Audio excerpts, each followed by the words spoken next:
Hi friends, welcome back to my channel. In today's video, I'm going to show you how to turn off charging animation on Samsung Galaxy S25 Ultra.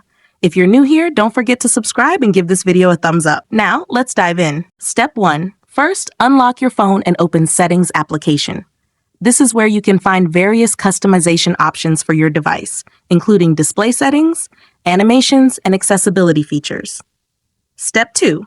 Now, locate search icon in top right corner and tap on it.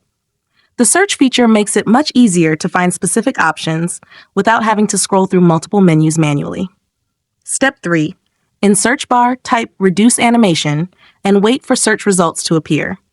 This feature is designed to minimize certain screen effects, which can help reduce visual distractions and enhance device performance. Step 4. After performing search, find Reduce Animation option from search results and tap on it. This will take you to animation settings, where you can adjust or disable various screen effects.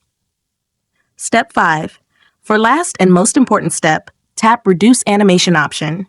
Enabling this feature will prevent certain animations, including charging animation, from displaying on your device. This is particularly useful if you prefer a more simplified experience, want to conserve battery life, or are sensitive to excessive screen movement. If you found this tutorial helpful, don't forget to give it a thumbs up and subscribe to my channel for more great tips.